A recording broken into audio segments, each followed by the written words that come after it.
But before we end this playthrough for run, Teo is still very... Sorry, everybody. We're not done yet, because Teo is still very concerned that there's still a lot of monsters right there on Pulse wrecking shit up. So we're gonna take some time to deal with that shit. Well, you know what? Teo does have a point. I mean, hey, Pulse is where we're gonna live, so we gotta make sure that it's nice and safe there. Need to do some cleanup. Hashtag thanks, Teo. Honestly, although that's the thing, though. Going off of the ending, can we assume that all the monsters were also destroyed? Oh, there you go. As you can see, oh, nice. Notice how I managed to get Snow's best weapon, the Save the Queen. To save the Queen. Which normally is supposed to be a two-hand sword. It's kind of like look at the weapon I got for Vanille, Nirvana. And I got Kane's Lance for Fang. And as well as Omega Weapon, Lightning's best weapon. To be fair, to give credit, one thing they keep in tradition is that the name of the weapons, stay consistent with what they've been in the past for their equivalent. The thing about Snow is that, again, he's super powered, Bengal trench coat, channel the power of two-hand swords from the franchise. See, that's the primary reason why I took down the final boss with ease, because I combined with the grinding with the equipment, I'm very overpowered at this point. But also in case the only major exception in terms of weapon is for Lightning, because she does get the ultimate weapon, but in this game they thought because this was supposed to be super special, they gave her an improved one with the Omega weapon, which normally hasn't been featured until this point. So there is that. So yeah, once again, these mirrors are used so you can go back to the two specific areas, the road from Chapter 12, and of course the actual area of Pulse from Chapter 11, so you can do all the stat stuff. So let's go there. So as we were discussing... To answer your question, Jova, yes and no. A good chunk of the monsters do disappear, probably because they were, whisked away onto Eden from those portals. But 13.2 showcases the fact that some monsters do still remain, maybe in minor capacity, but in the future they do evolve still in endangered species in some kind of fashion. Basically. It's interesting, really, how that stuff works. They don't depend. Remember, Titan is there to regulate the ecosystem, true, but not completely. All right, so the next Syphax, is Syphax, the Insidious. The Undying, fearsome seafood, the five-foul sea whale, driven by an intense loathing of all that lives. Syphax, the Insidious is of their number, blah, blah, blah, I don't care. It's just another monster for you to tackle down. Let's move on. It's again one of the Undying. In this case, if I recall correctly, is based on another barbarian king. In this case, the one of the Mesali, I think. That's that. The gimmick of this is that Syphax doesn't show up immediately.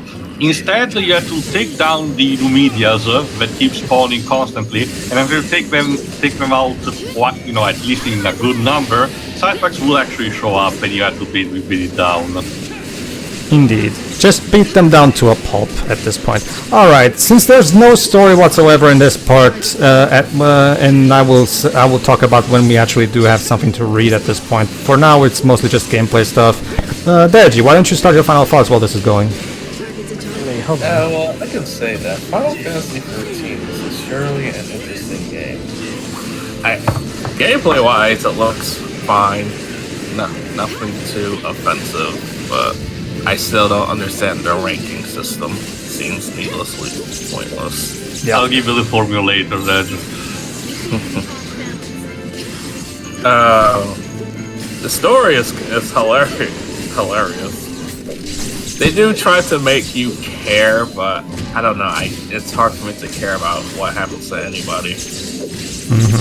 The design and aesthetic is great, though, so that's something I can't not say anything bad about. And because Pedro will get mad, Vanille is not. I'm sorry. Sure. Whatever floats your boat. I wouldn't hit that even if I was super drunk, to be honest. I mean, neither would I, but still. Oh, so you do have. Okay. How about this? Maybe if I was supremely, unbelievably drunk, and she agrees to not open her mouth. Maybe. But Pedro, her mouth noises are apparently part of the fun, according to the devs. Okay, moving on. Okay, go on. Hey! Look, we know that is technically official. Yeah. But I also don't want to have the mental picture of Pedro and Vanille being shipped. Thank you. Whoa. Don't go that far, Tio. Do not go that far. Okay. How about the that? BRB again? I don't want to be part of this. Okay, how about this? Okay, how about this? We'll compromise. We'll just ship Vanille with Deji since he seems interested. All right, go on, Dej. I'm trying to think. I don't know. This game just looks like a bump in the road for Square, and they seem to have come a long way since then. Kinda, sorta. Of making games, not from a business standpoint. Even with making games, there have been a lot of bumps in the road. Let me put it like this. Square seem to be on this bout of law of equivalent exchange. For every good game they make, and even still, I don't really credit Square as a whole, more so just the specific teams that can make these good games. Yeah, I'm like, well, I'm talking about from the developer side, not from the corporate side. Even the devs still aren't perfect, let's be honest, but like, yeah, they've come a long way. That being said, it may seem like a bump in the road, but that is mainly because we have years of hindsight to look back on it. Like, imagine this coming out when it came out, and oh god, the backlash was there. I mean, 2010 for Final Fantasy as a whole was just wretched. I mean, imagine if you played this game, didn't like it, and was thinking, okay, that wasn't very good. But we're getting a more traditional sounding game with 14 in a few months, even if this is an MMO. Maybe that will be good. Oh. Yeah. And then after that, imagine, well, at least we can look forward to the next Final Fantasy game. And then they announced 14.2. And then after that, you think, okay, that really sucked. And okay, honestly, you wouldn't even be able to imagine that we were getting one because 13.2 was a blatant cliffhanger for Lightning Returns. So, yeah, again, an entire console generation was kind of wrecked for Final Fantasy fans. As we mentioned. I mean, to be fair, after 13.2, there was the 2.0 relaunch of 14. Okay. I mean, that's the thing, though. If you're not an MMO player, sucks to be you for traditional Final Fantasy. All right. 14 is... Well, at least 14 feels more like it. All right, go on, Oh, Dej. the same, though. But yeah, I have no intentions of playing this game at all because it just looks boring. All right, let me mention quickly what we're doing. As mentioned from the Seed Stone that we got, this particular Undying loves music. As such, we completed the work of the Menin reader and actually aligned all the slates of the central elevator. And if we're taking from the top to the bottom, like Jova actually suggested when we got to Teijin's Tower the first time, it plays a music. Now, wouldn't it be cool if it played something like the Final Fantasy theme? It would, but that would be nice. We can't have that. This is just basically a generic music box type of tune. Does it even sound like a music box? All right. Well, combined with a xylophone. But yeah, and that's enough to attract Mithridates. I forgot, let me see, which is based upon. Another optional boss. Again, another one of the Undying. All right, you done, Dej?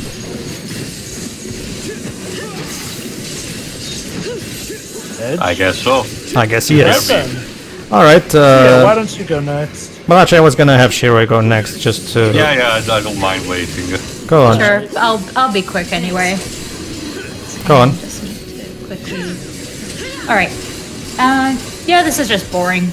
Honestly, I mean, I know I've seen the whole trilogy, but I also didn't have to sit through everything, way back when.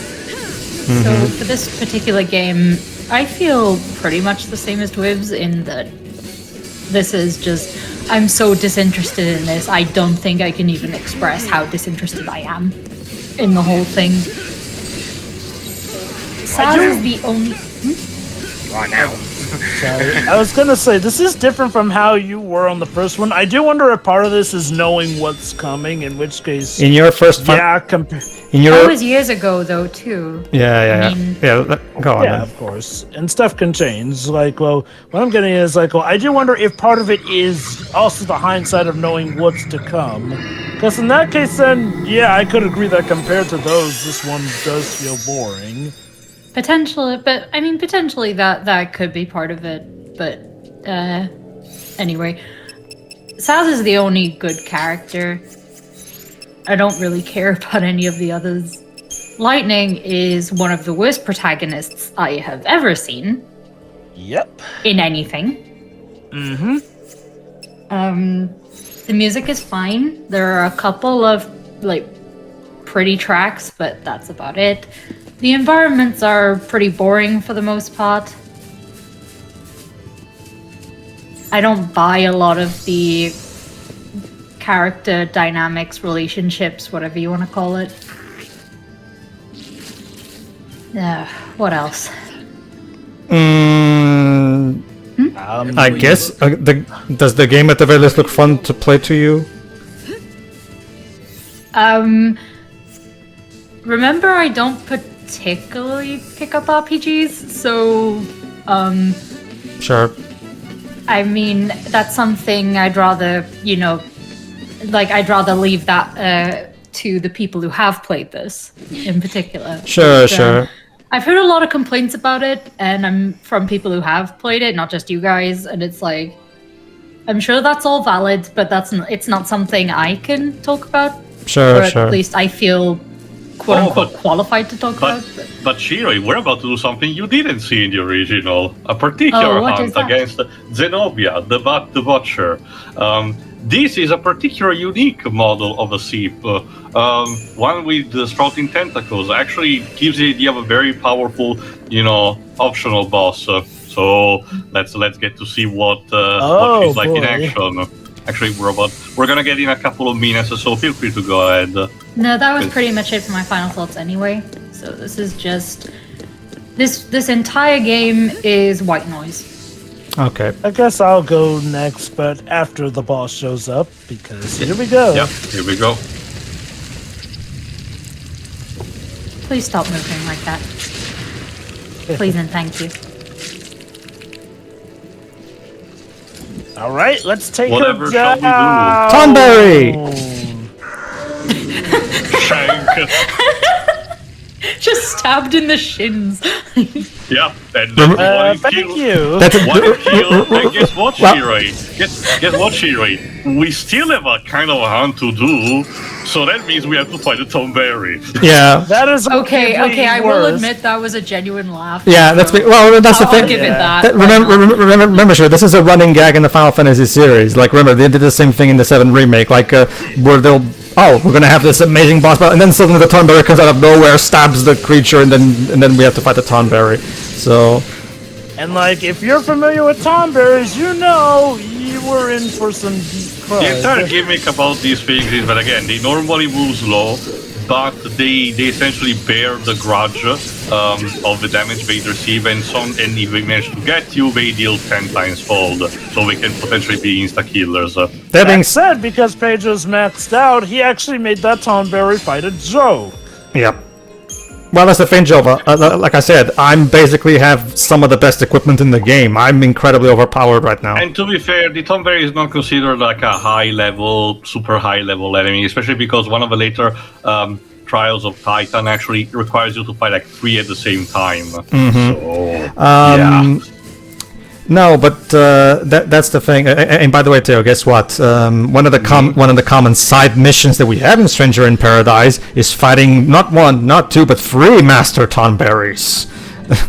Yeah, if I recall correctly, there was one like that also in 15, where they had laser knives, apparently. Yep. But yeah, the next one instead is also the payoff to the side quest, minor side quest. Okay, Shiroi. Cutscene that had says chasing the character. Okay, Shiroi. Yes. Okay, Shiroi. Since the last time we met this guy, it seemed like you didn't like him. Well, now we get to beat the crap out of him. Except he's big. It's just a cactus. Just a cactus out of No, 10. that's the problem, Shiroi. This is not just a cactuar. It's the king of all cactuars. This guy can basically one-shot you with one of his attacks. Outrun by a cactus. The Gigantor. Oh no. Everything's Oh. I have a lot of cacti, so I'll have to make this one part of the collection. teach you to mess with size. There's actually plenty of cactuar plushies, so you can easily find one. Okay, I prefer There you cutting go. 10,000 needles. The normal cactuar has 1,000 needles. The gigantuar has 10,000, meaning he deals 10,000 HP of damage. Fortunately, my characters do have a lot of HP, so I can still survive each individual one of those attacks. That being said, this is still not. Don't underestimate this boss battle. Here's what you do.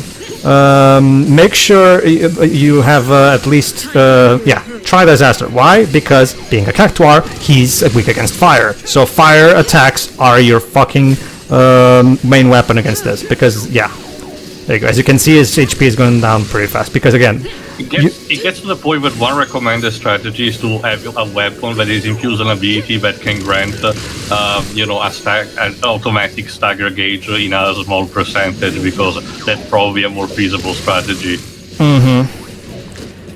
All right, almost. It is also recommended to beat the Gigantor because if I recall correctly, it drops a decent item that you may need. And the Chocobo Tail Feather. I forgot exactly what it does. It allows you to. Your party has a rank of Needle Worker. Sometimes at the very some marks you do get a special rank. If I remember correctly, I think the Chocobo Tail Feather allows you to summon the Chocobo. Which is weird. You'd think that would be the Gazal Greens that does that. And no, before you ask, no, we don't get to fight that giant in the background right there. Oh no, it's one of the components for leveling up your weapon, but it's one of the the higher ones. All right, No, so we don't get to fight Titan. Like I said, we do have the trials, like I mentioned, but all right, again, Tail. I didn't thought they were worth. Since this is something that you're particularly passionate about, I'm gonna let you read the Analects. Okay. All right, everybody, time for Tail to read some lore. All right, Tail, go ahead. Shut up! You have to learn something. Yes. Luminous lamented, for creation spiraled onto doom. Stout fashioned earth that future might take root. Sage turns mind eye inward, seeking true profound. Fool desired not, and soon was made one with it. Maker forged falsi, from fragments maker's own. Maker forged man, from traces once divine. This is slavery to say that Bunipelze created man from essentially his mother's essence. Oh, look at that, guys! It's stupid. Oh, look at that, guys! Toriyama wrote a poem for us. How nice! It's poetry slam time. Yes. In time the gods departed, leaving all by their hands wrought. Falsi whereas man forsaken, orphan of makers abscond. And the offer is unknown. So is pretty much the remainder of this part outside of the extra goodie stuff gonna be us reading these Pedro, bits from the data? considering what now we know from Stranger of Paradise, I think I know who the offer may be. Toriyama? I mean, no, sorry. You'll see. Lo, the Viper Lindsay bore fangs into the pristine soil of our grandpas, disposed the land, and from it crafted a cocoon, both ghastly and unclean. Lies spilled forth from the serpent's tongue. Within this shell lies paradise. Man heard these lies, and when seduced and led away. But that's a feint tale. This is Dimension 13, though. Not. Well, the lore seems to suggest that the you know who decided to fuck around also. All cursed are the fools who trust a snake and turn their backs upon the bounty of Paul's hollow land. For those who dwell in that cocoon are not men, but slaves of the demon Lindsay. Ye who honor pearls, rise onto the heavens and cast down the viper's nest. Though, basically, Jova, when we get to Stranger in Paradise, you'll see what we mean. It seems to be recontextualizing not just the first Final Fantasy, but potentially the entire franchise, believe it or not. Okay. To the sea are they chosen, and from the north they hail. Endowed are they with falsy focus to bear the burden of the beast. My brothers and sisters of Grand Pulse, honor the chosen in your prayers. Let the blade forged of their will be tempered by your faith, that it might sunder the devilish cocoon's facade. A call to arms. So yeah, Fang and Vanille were chosen as the big bad pulseless sea that were going to take down Cocoon and blah blah blah blah. Also, such standard poses. Like you could not even get a bit creative with that. Number 4, the Heavenly Deceit. Go on. The seat. Ragnarok took wing, made to smite Cocoon and thereby deliver us on our everlasting peace. But their providence will not let it be. The goddess pitied the fools who so blindly bowed to Lindsay's will, and so she robbed Ragnarok of power, putting the deceit to an early crystal's lip. Focus yet incomplete. Sermon of Viserys, Patron Su Yule. Yep, this thing is gonna be brought up again in 13.2, believe it or not. Yep. So get hyped, Webs, when you get to that game. Sure. Can I read the next one? Sure, why not, for the sake of variety. The Age of Fading Glory. Alright, Webs, you read number 5, go on. I have to like this series. How long now since the demons of Cocoon violated this land, where once the peoples of Grand Pulse stood as one, united against the common foe? Today we stand divided, at war amongst ourselves. We walk on the edge of a knife, teetering ever but one step from our demise. How tired the species that we must rob our own of the necessities for life, lest we succumb to the fate which we so willingly subject others. I'm sure there's a point to all this poetry. It's lore, Drova. It's lore from the blah blah blah blah. Go on, Liz. Even hairy, at the height of its glory, later ruined by a menace greater still. Surely the vipers within that floating nest look down upon us with self-righteous scorn. To see this decline of our once great civilization, criticisms of a Pulsian people. Is this a take on how fans criticize this game? Please, everyone's a GF critic. Criticizing the Pulsian people. Alright, I'll read number 6. The Age of Ruin. The foul sea, hollowed pulse offers us no salvation. Populations dwindle, and still they but make more of us l'Cie, dealing out one incomprehensible focus after the next as they drive us toward our end. That's the description of the development of this game. Men take up arms against their brothers now. We, who should be joining hands to survive in the face of nature's trials, turn on one another to secure what few of her blessings remain. Oh, so Twitter. Okay. Got it, gotcha. Not gonna lie. Okay, so we are getting lore here. This just feels like lore that could have maybe been better incorporated into the actual game story itself instead of being something that kind of have to. The second one, the next one, will incorporate some of these into it. Yes, it does. In giant exposition, padded out scenes, like it goes from one extreme to the other. It's kind of amazing in that regard. The big problem is that the lore of these games is okay. I suspect that even the city of Pedro, this last bastion of civilization, will not stand against the evils we now perpetrate. Human life on Grand Pulse has passed to the point of no return. Again, criticisms of Pulsian people. Like I said, the big problem with the lore of the Fabula blah blah blah is that only about 10% of it is actually told in the actual games. So that's the problem. Okay, Hallowed Pulse. It was the great and Hallowed Pulse who, seeking to expand divine domain, parted the chaos and fashioned realm within, made Fal'Cie, that charged them with his world's completion. The Fal'Cie, anxious to please the hand that shaped them, labored devotedly at the task that they had been given. They made l'Cie of men so that they too might be able to aid the greater cause. Men in turn offered praise and prayer to Hallowed Pulse, naming their great land in honor of its architect. So basically, the Fal'Cie are gigantic simps for the Maker, aka God. Mm-hmm. And humans essentially started to treat them as the Yet still, the architect departed. Okay. And to the point, again, the idea that people took for granted they were deities instead of them being... Lindsay. Okay, Jova, you read this one. Sorry. As our Fal'Cie are the children of Hallowed Pulse, so are the Fal'Cie who lurk within Cocoon, the brood of Lindsay. But all gods are not alike. Lindsay is cunning and false, sovereign to snakes and fiends, and Atema to be abhorred. It's always snakes with these religious stories. Why is it always snakes? Go on. Riku, when did you get in here? Cocoon Fal'Cie are of fell Lindsay's line, yet that did not spare them. They were betrayed all the same, left orphans when their succubus fled this earthly sorry. realm. Sorry.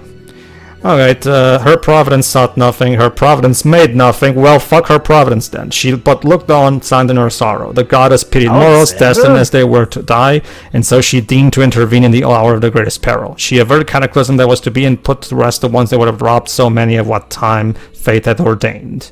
Why are they showing a picture of Alexander for this? Yeah, I had no idea. Because they have no picture for what's actually being said in the text, so... Like, normally the idea with the data log is that the pictures are supposed to go with what's being said. Her compassion did not end at this. The goddess pitied also those who subjected to the fate of focus, cruel and death.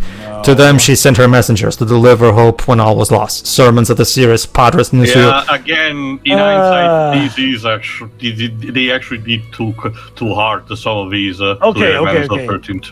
I'm gonna be honest, Theo. I don't think this is clever foreshadowing. I think not this is just foreshadowing. More in a case of they had these existing thing and said, let's just base it on this. Dwibs. Oh, they say the Fal'Cie made the arcs in preparation for battle against the menace that lurks beyond. Where is this beyond of which they speak? Do they mean Cocoon and the demons that dwell within? If so, they are mistaken. The legends of the arcs date far before that sphere was even crafted. Whispers even hint at arcs displaced around the time of Cocoon's creation, spirited away, please don't remind me of something better, to be hidden in its shell. What then is the menace? What distant threat confronts us, and to what purpose? The gods vanished from this place. Are they now residents of the beyond? On the nature of Fal'Cie. See, Maybe it's like that episode of King of the Wild Line where they deem the fire the See, red guys, madness. I'm deep. Please tell me I'm deep.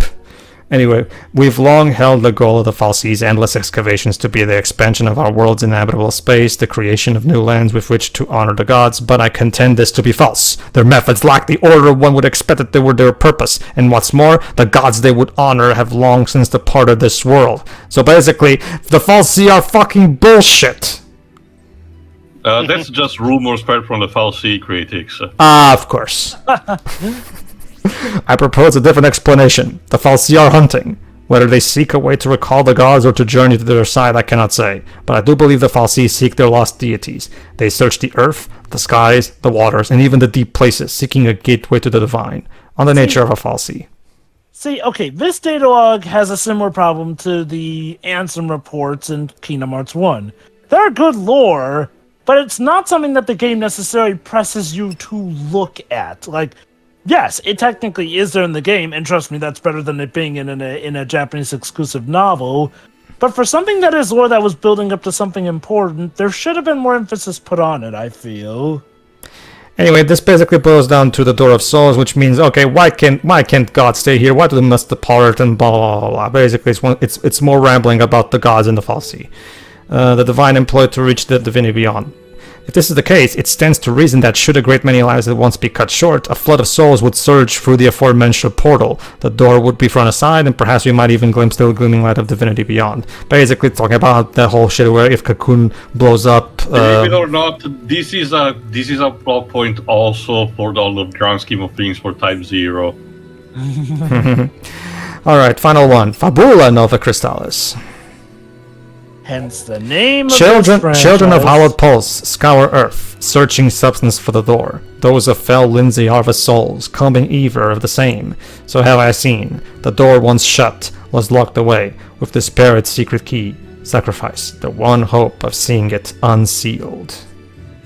When Yes, the Kingdom twilight... Hearts is light. When the twilight of the gods at last descends upon this world, what emerges from this unseeable expanse beyond the door will be but music, and that devoid of worlds, the lamentations of the goddess Etro, and she sobs her song of grief. That's the thing. Okay, well, actually, no, I'm not gonna. We're almost done, everybody, for now. But now that we've gone through the lore, let's have some fun by showcasing two specific moments that are still really fun to this very day. Okay, and now for something completely different. Bangkok was a showcase. Yeah. This is Troy Baker and Ali Hill is commenting on improvising on stage while this gameplay is playing. Just listen. Come on, show me what you got. Wanna lend a hand here? Oh yeah, this was definitely shot in 2010. Steel guard. Never mind. Steel Guard. Hey, Snow. Hey, not gonna lie, Like you that do interaction everything. there is way more than what we got in most of the actual The actors- games, what- It's kind of like the live action actor for Sokka in the Yamato Lester Banner apparently be boring character, behind the No, scenes. we don't have time. I know, right? Heroes never back down. Snow, what are you doing? What have you gotten us into? Easy, sis. Just stay calm. Follow my lead. Everything's under control. Seriously, if we've been getting honestly, Yep. Listen here. You think? Great job, Snow. Game over. Game over. It's not really game over. You can always just kind of restart. Press start. You press it really is sad that For the the best. record, I think we mentioned during the run, but for the record, some voice actors did inted some resentments of working on this game. I can't imagine why. Well, maybe because they had to re-record the script like 5 times, they were probably sick of it by the time they recorded the 5th time. Obviously, this has nothing to do with the stuff that might have happened recently with people like Troy Baker. Even in general, when this game happened. That's what we mean. Yeah, All right, and now it's time for an interview. And now it's time for an interview with Georgia Van Kuleberg, the voice of Vanille. For those who don't recall, I actually So, found this hold on, interview. how for long did it take to Pedro. record Vanille's voice, and what was the process like? So you have to listen to this. It's kind of amazing. Yep. Probably like 4-hour sessions, once or twice a week. They always had a playback that I could work off. They had the Japanese version because the Japanese version was done before ours was. So we used the Japanese version as a guide, especially with my character. They were quite specific, whereas the other characters, they wanted to Americanize them a lot. With mine, they were like, please stay with the Japanese performance. We needed to sound sexy still. How many callbacks before you got the job, and how did they originally hear your voice for your I audition? don't know what the standard procedure is, but I just did one audition and got the call 2 weeks later. There's an agent that comes in between that. I don't know what you would refer to an agent as, but there's an agent that sends the voice sample off to the commissioning officer. Okay. to know. So what was the most enjoyable part of your experience as Vanille? People I worked with, the directors, and there's one Australian guy that is the Japanese translation fella who was here, and he became a great friend, and they were just such good people. It became a lot easier to do it because there was a lot of I think like 900 lines, so it's a lot of dialogue and a lot of stuff to get through, but every session was so much fun. I didn't have one moment where I was like, I don't like this kid. That seems Well, to be good confusing. for you. Did you meet the other voices and rehearse your part like film actors do? Until we finished, actually. I only met all the other actors the day we Huh. finished, so we had a big party and celebrated, and it was so weird because you'd created a picture of who that person was, and they walked into a room and you're like, oh my god, you look exactly like I imagined. But I still... Okay, I could make a joke about how this Cameraman, translates to the This is fact like The that, Office. you know, it's too easy to make a joke about how this reflects the characters not really feeling like a well unit until near the end of the game, too. Yeah.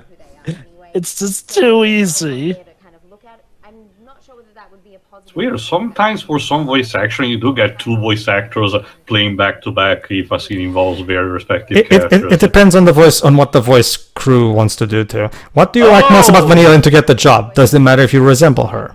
All right, I think, and she wants Vanille's legs, she says. I was even attracted to her, and I like men. She's a very pretty girl. So I was quite honored. I think it's now that we're going to talk about the who's and has. Wait for it. It's now. It's up to you to decide the sound of Vanille's voice, or do you have to imitate something they show you right now? Oh, listen. Sound Japanesey. So whereas the Japanesey. other characters sound quite normal, my voice is pitched really high, and I'm very squeaky and upbeat and peppy. Like the idea is that the first 3/4 of the game, I'm misdirecting everybody with my happiness.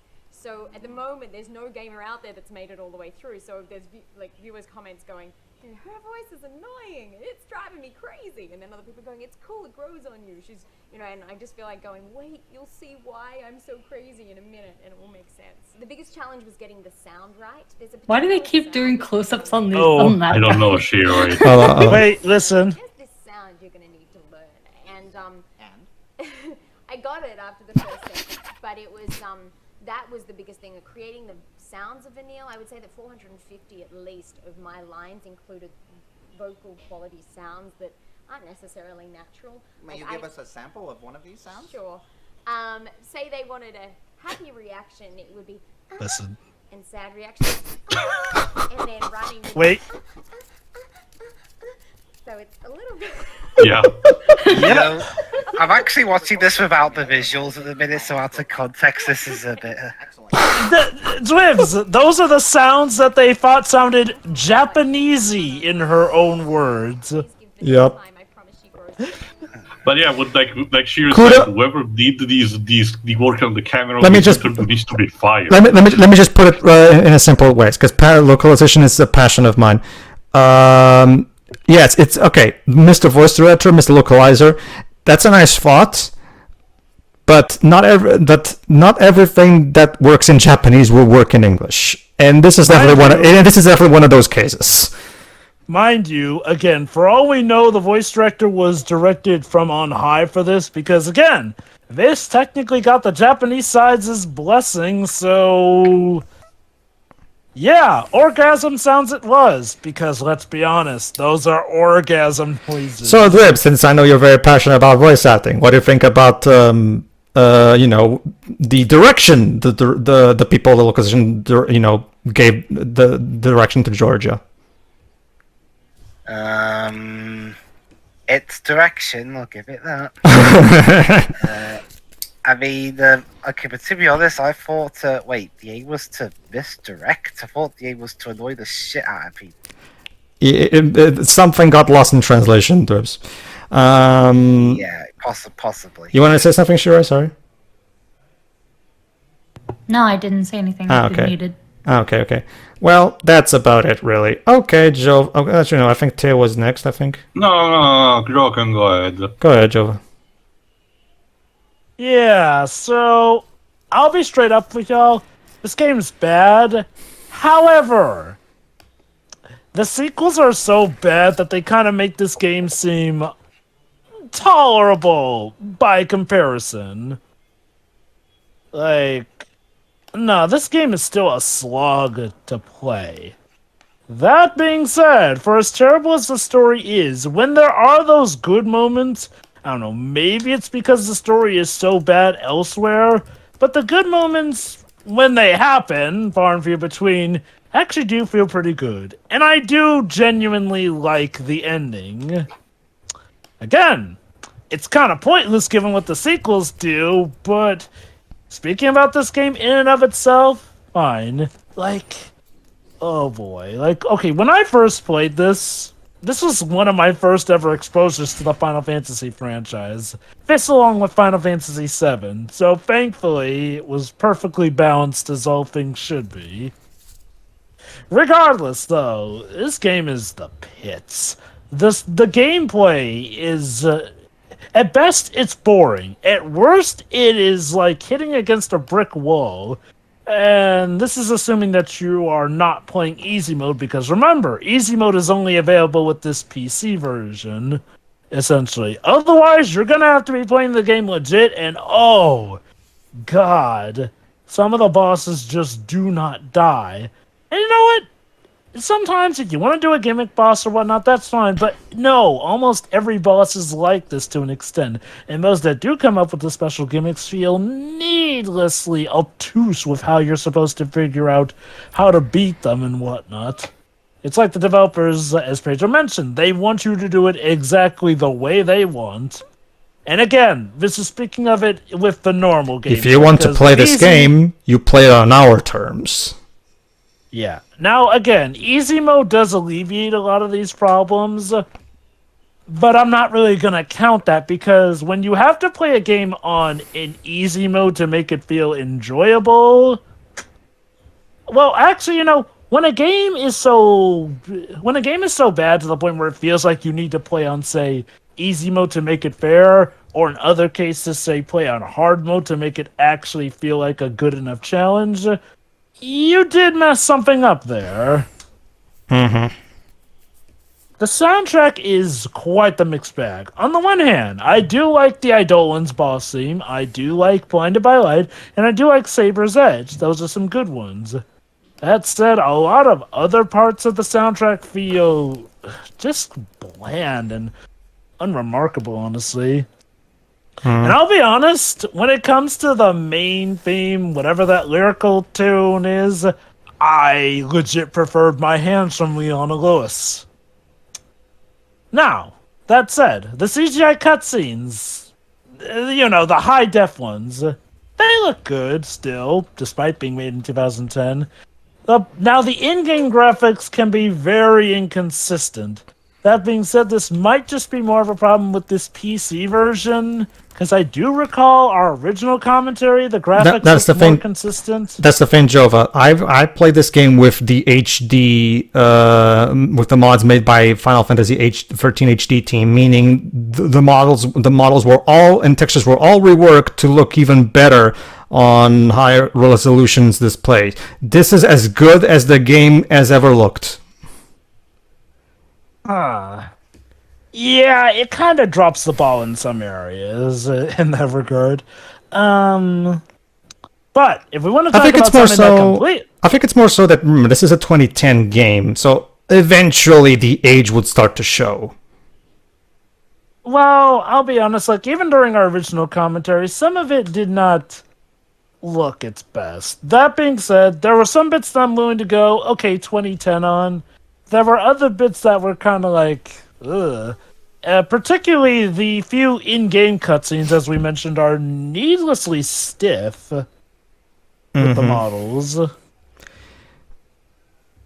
But again, honestly, compared to the other problems with the game, that's small potatoes, honestly. No. Let's talk about the real culprit with this game's failure, the story. Holy cow. Again, like Shuri said, the only good character is Saz. And that's despite all the game does to try and ruin him. But no. Saz is the best character in this game. He legit does have some nice, funny lines overall. He has a good enough motivation, and he does get arguably a lot of the best scenes in the game. How much of that was intentional? I don't know, but there you go. Yep. That being said, a lot of other else is... Oh, God. It's unbearable. Just to start off, we're thrown right in the middle of the action with no idea on how this world works, and when they eventually do get around to telling us how it works, we have long since stopped caring at that point. Lightning's just asking the dick to her companion. Hope starts off his character arc blatantly believing that a man killed his mother, even though he clearly didn't. And I could get if he's just in the moment, but he never, ever stops to consider it at some point. And it's incredibly dumb, as Dribs pointed out. Again, like I said before, plenty of games, plenty of JRPGs start with an opening narration explaining the basic concepts of how the world works. Why couldn't this start like this? Yeah, maybe they were trying to do something different, or, do one of those... Well, actually, no, they didn't do an in-S media res one, because... Really, we just get flashbacks. It's not like, the thing starts here, and then we spend a lot of the plot seeing how we got there. That's the thing, Jova. I'm not talking about in medias res. I'm talking about an opening narration. To give you an idea, most of the Tales of games usually start with an opening narration. Explain, this is the world of X, and this is how this shit works, this is how this shit works, and this is how this shit works. Something like that, like an opening narration that basically gives you a small little guided tour. This is the world, this is how it works. And this game doesn't do anything like that. I think it would, but it doesn't. Yeah, and it's just astounding in that regard. And again, we've already gone on about it, but the data log was executed terribly. Some of the best lore can only be found in the data log, and it's never brought genuinely up in the story. And sometimes when it is, you feel like you do need to check the data log just so that you can keep up with the plot. That is bad storytelling. And that's not even getting into the stuff that is still blatantly, exclusively only found in a Japanese novel, which people outside of Japan normally won't be able to get or read without having to shell out quite a bit of extra money. That Okay, to be fair, Jova, fan translations on the internet are there. If someone is really interested, they can find what they want. they can too, but they shouldn't have to resort to. No, they shouldn't, but at least the information is there. No. What I mean That's not the point I was making. Well, I think what Jova means there is that not only should they be made officially available in the West, Square should actually market and inform people that you need to read this shit, basically, which they did not. Yeah, especially with how much of a nuisance it makes stuff in sequels. And even one more factor to add into that, Jova, the fact that the localization team translated this game, practically every translation decision was made as a shot in the dark because of how they were literally given the short end of the stick by the Japanese division. Yeah, that probably didn't help how the story comes across. And even if stuff like that becomes available on the internet, that's normally due to fans, which means that the company themselves didn't do a lick to help those people out. Yeah. And their intention was that people would shell out extra money for it, which is greedy no matter which way you paint it on that regard. Mm-hmm. You know one thing that I do like? There's a specific character from Metal Gear Solid 1 who wrote an entire book on the events of that game as an extra thing, and you can read that entire book in Metal Gear Solid 2. It's not necessary, don't get me wrong, but the fact that they went out of their way to include an entire book, do you want to be one of those fans who has ultimate knowledge on everything? There you go, here's the entire book in the game. You don't even have to buy it. It's right there. The absolute mad lads. But yeah, no, 13's story just sucks. Mind you, I won't deny that there are some things to like. However, those things to like are incredibly far and few between, to the point where I can pretty much count those scenes on one hand, essentially. And even still, some of them feel like they're only good in a vacuum because the story has not supported them well. Which goes to the root of the problem. The character dynamics between the characters is, well, shallow and flimsy at best, and absolutely broken at worst. These people barely get to know each other, and when they do get to know each other, it feels like they are just slinging insults like they hate each other, to the point where it's hard to believe that these guys become friends. It's to a point where Lightning supposedly has a character revelation twice. Once after the Eidolon bit with her, and then when she realizes at the last minute, oh my god, we were really doing their will and bidding all this time by trying to destroy them. Which, mind you, she kind of just pulls out of nowhere like a eureka moment, which is, I guess, supposed to be the hint that we're supposed to start liking her. And mind you, this is ignoring the fact that she, more or less, intentionally or not, helped set a kid on a revenge plan, to the point where she literally gives him the idea to make it Project Nora, or Operation Nora, technically.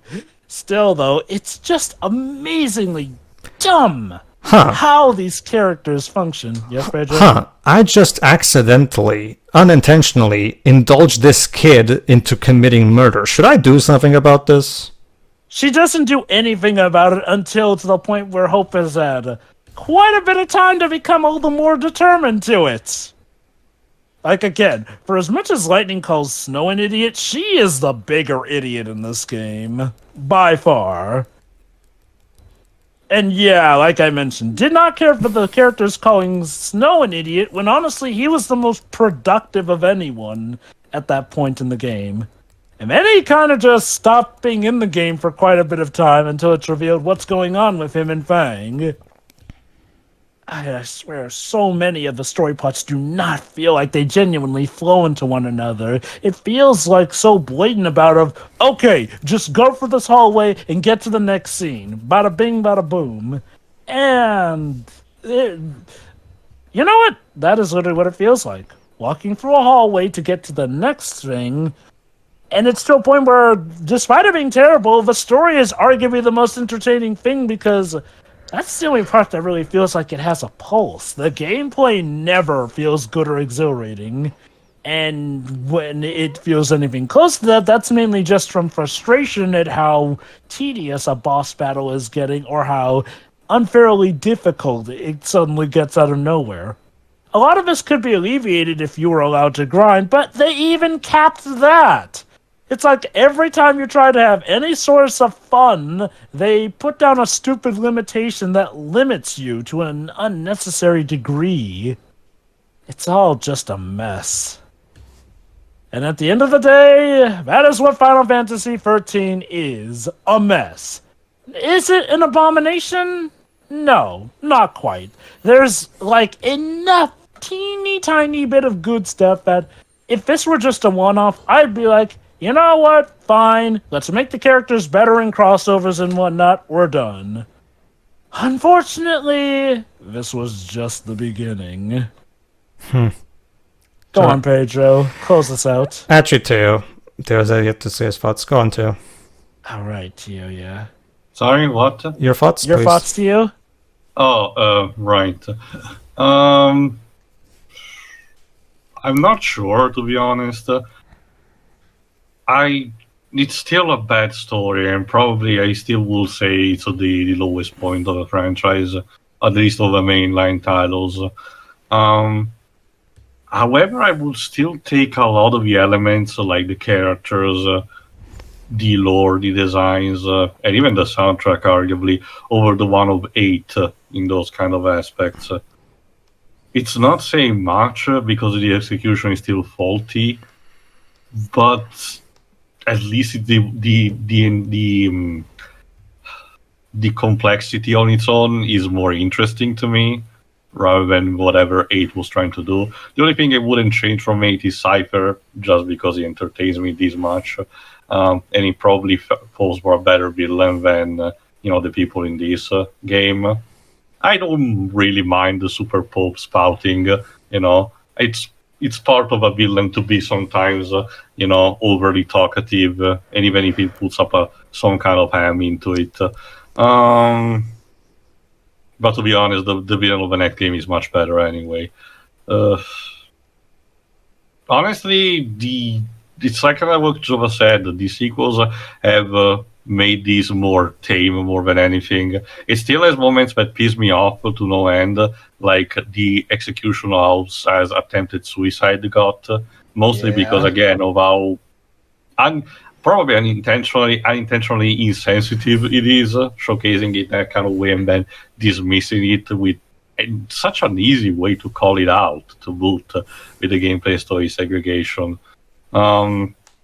The missed opportunities, like Hope not having his Eidolon forming at the crucial moment where he needed to, but then showing up later in the worst possible moment where he needed to. Same goes for Fang, and arguably to me even Vanille.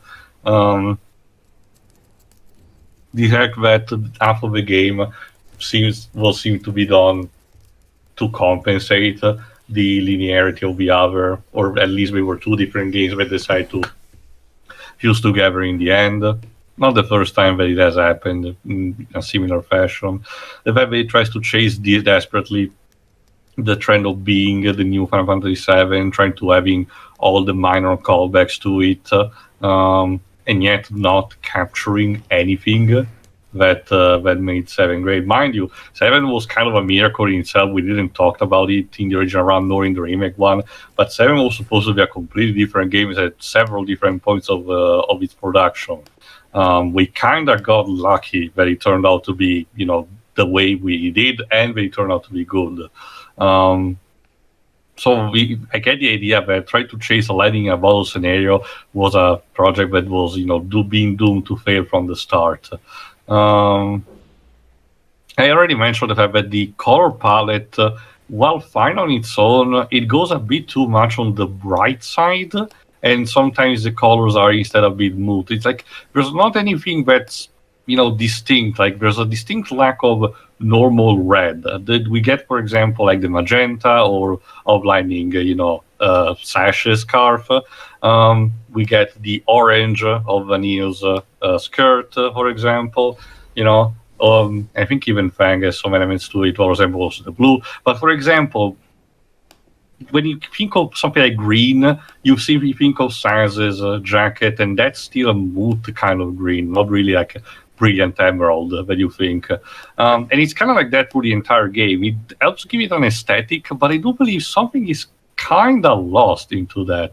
Still, it's nice that the characters are different enough in terms of design, in order to give them, separate kind of way. Shame that the personalities could not really match that much, but thankfully, at the very least, people that are more capable actually managed to kind of savage these characters in future projects that involve them. So at the very least, there's a consolation prize to be had. The soundtrack is halfway there. I still think 13.2 has a couple of the worst, even if I still like part of it. And for linear terms, it's good ambient, but I do believe it's kind of wasted in the game that it's put in. This one has the fact that it has tracks that I really like, but it's the very first case where when a track goes down, it really feels like it more than anything. And there's the aforementioned lack of, proper themes. Again, it's not even a case of what we've said, that if present and bad execution that might have ruined it. I kind of disagree with that. At least make an attempt. Like, I will judge on that, but I will at least give you say video made an attempt. Sure, the victory fanfare or the Final Fantasy theme presented in 8 might not be really the most memorable to me, but at least they're there. They remember what franchise this is and how to actually respect it. Again, you know what this reminds me of, Tio? Go on. It reminds me of some of those reboots or something that goes, this ain't your daddy's, insert X franchise here to show how new and gripping it is. It feels like this is a rebellious thing done to set it out across. I'm not entirely sure about it because, again... Now, mind you, I'm not saying that was the intent. What I'm saying is that's what it comes off as, to the point where they're even leaving out the theme tune, because, that theme tune's too silly for this super serious, stupid mission. It was already left out in 10, it was already weird there.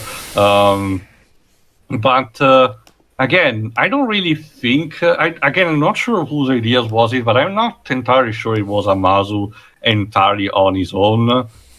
Especially considering how the guy is legitimately talented.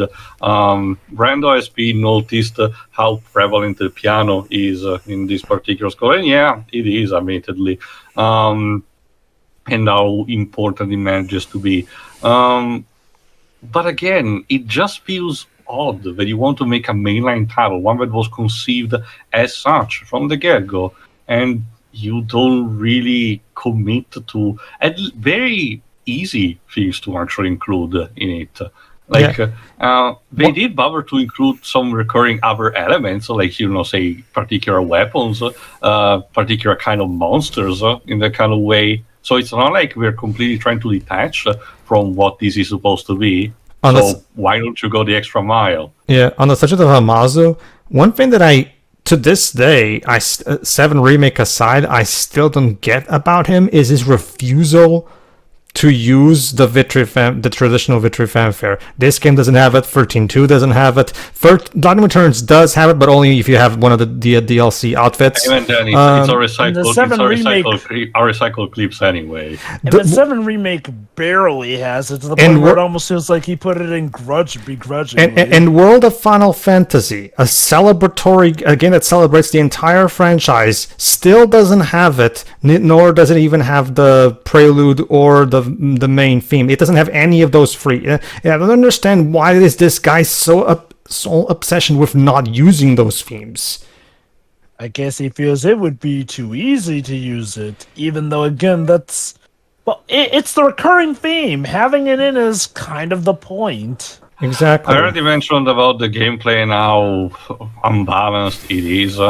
I wouldn't have minded the idea of strategizing again, but again, the auto battle ruins it completely for it, because it turns literally your brain off when you literally could actually try to use a different strategy, like you trying a particular debuff to see if it works on an enemy or not. For example, and in order to compensate that, the enemies are done way too aggressive and/or too spongy for it. Again, it's just it's not good design anything, and the fact that this is supposedly labeled as turn-based, even though it really doesn't have much of it, to be honest, considering how much more quote-unquote active it is.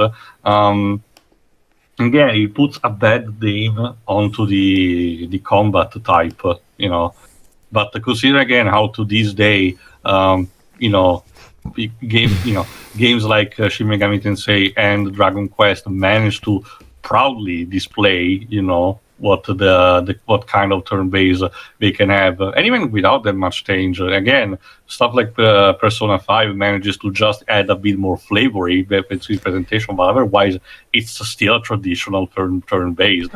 Remember, Persona 5 sold about 5. I think it's now sold by this point with Royal combined. It sold about 5 million units, proving that turn-based RPGs still have a place in today's market.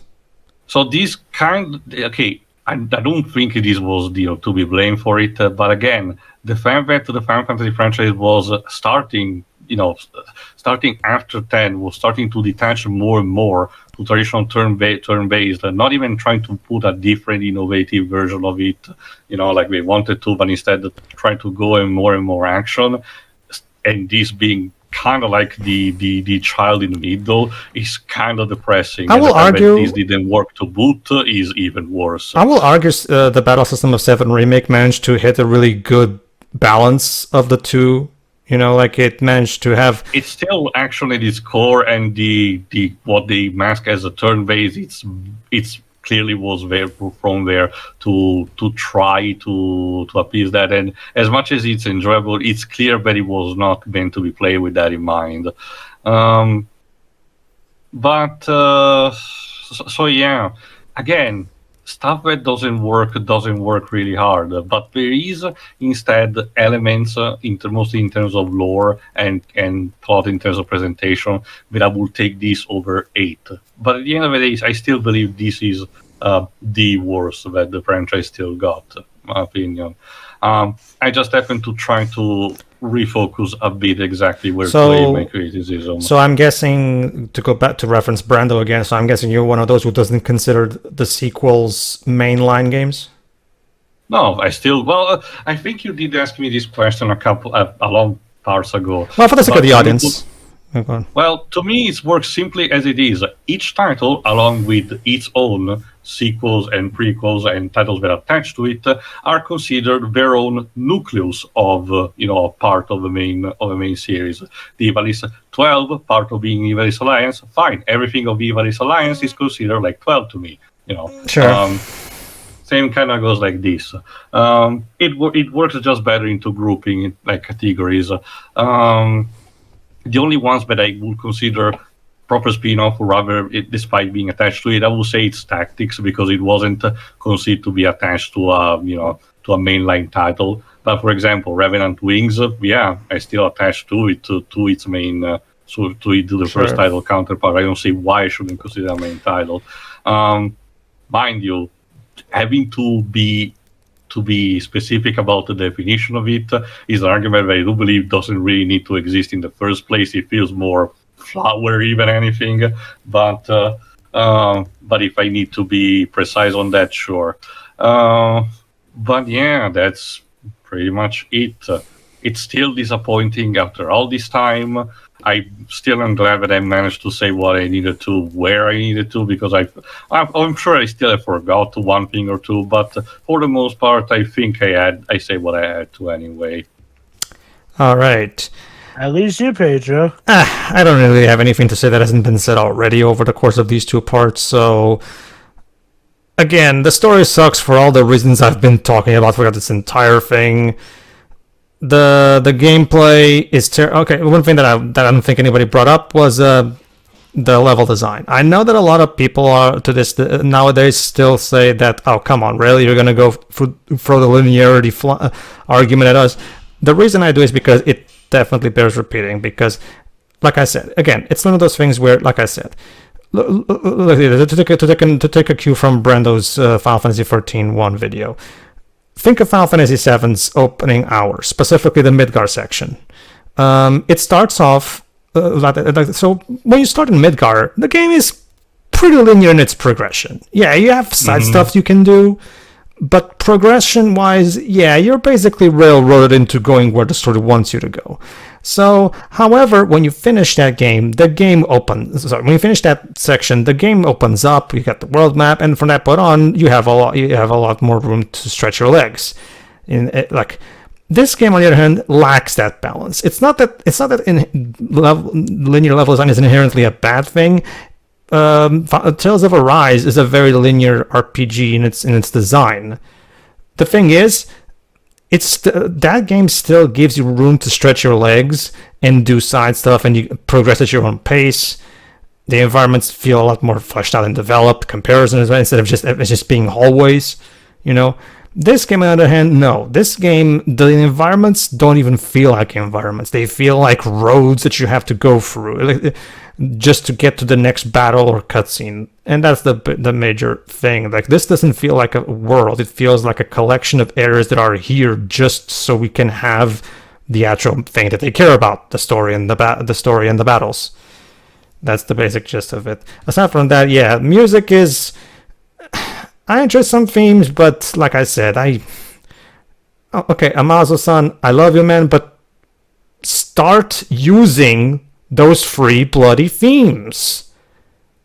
Why are you so hesitant at using the classic Victor Fanfare? Why do you and even in World of Final Fantasy, he does not use it, and that's what's just like it's like a.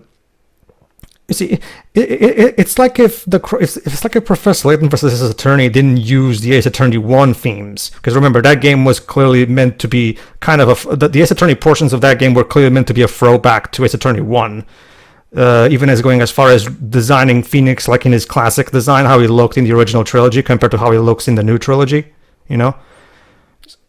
But they got that shit right, and here they don't really get it right. Amazo, get you. Give him credit. They even brought back the classic suspense theme for Dual Destinies, albeit remix. Sure. Oh, they did? Yeah, they did. Wait, you've never played Dual Destinies, Dej? I just joined into the. He's probably waiting. He's probably waiting for the HD re-release. No. I was just joining into the conversation, so I was just pretending that I was there. Sure. The basic point is, yeah, it doesn't work. It kind of sucks. The sequels are far worse, but doesn't change the fact that this one is still about. And again, and for the sake of fairness, it wasn't entirely the developer's fault, because Square because not only did Square's management completely fuck them over in a lot of ways, but at the same time, I still have to say this again, Mr. Toriyama thought it was a great idea to start developing this game without actually, reuniting the entire team and basically pitching the whole game to them. Okay, guys, here's what we're going to do. We're going to make the game like this. This is the kind of story we're going to tell. Here's how things are going to pan out. There you go. This is the basic shit that we have to do. Now let's try and figure out how we're going to do it. No. Whatever. It's just like, it's dumb, it's stupid, and it's kind of a tragic thing, but oh well, we're past this.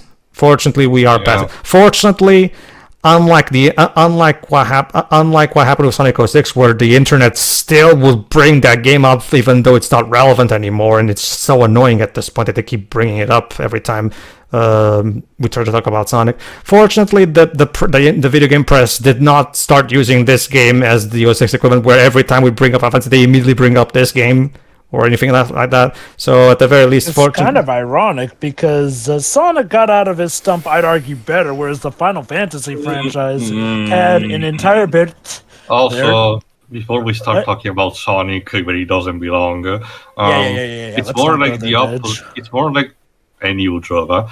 It's more like the opposite. The fact that nowadays people seem to be trying to put this game on a higher pedestal than before and say that it might not have been as bad as before. And again, that's exactly what people are doing with Sonic 06 as well. I have to disagree on that. I still have to disagree on that. But I'm willing to try at least to try to, welcoming with a more open mind this type of opinion.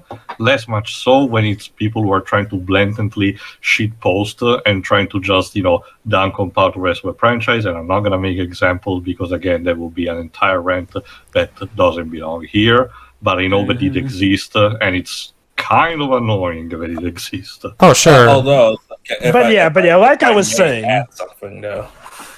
From what you guys have been telling me, the 13 trilogy has been well regarded in Japan.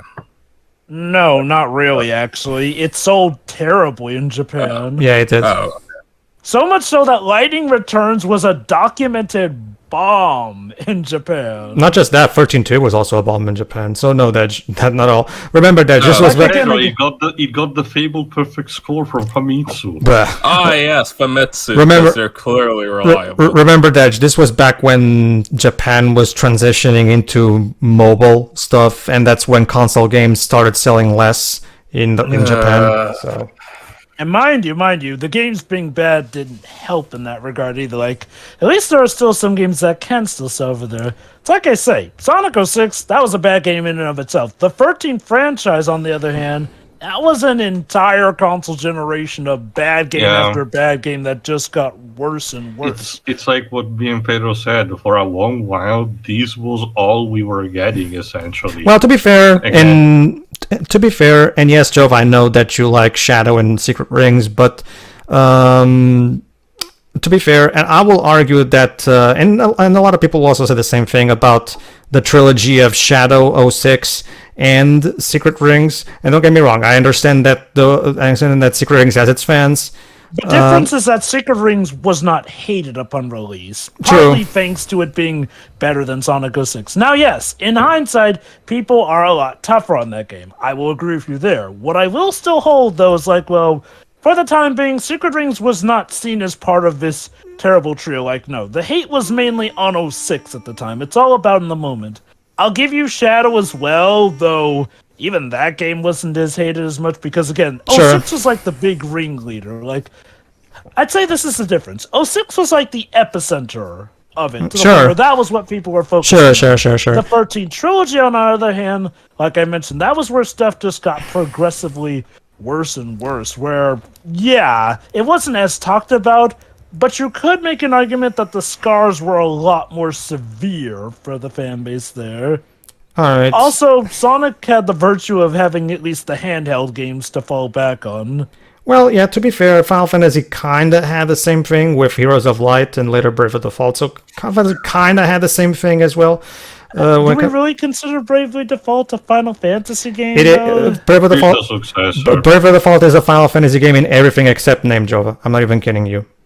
It's literally a classic Final Fantasy game. It's literally Final Fantasy Mania, basically. It's literally a Final Fantasy game in everything except name. But yeah, that's anyway, that's it, Final Fantasy 13, everybody. Tune in for, we're not going to do, eventually, maybe, who knows, maybe we'll get insane and maybe redo this. I want to wait at least 1 year before. No. Even considering redoing all 13.2. It's going to be a long time. It is one of our older playthroughs, which I have seen. It could use some retinkering. Only the strong will survive. For now, we're going to take a break from this trilogy, and maybe we'll take a year, maybe 2 years. For now, we have much more interesting stuff we want to do right now. So tune in for whatever comes next. Yeah. See ya. See ya.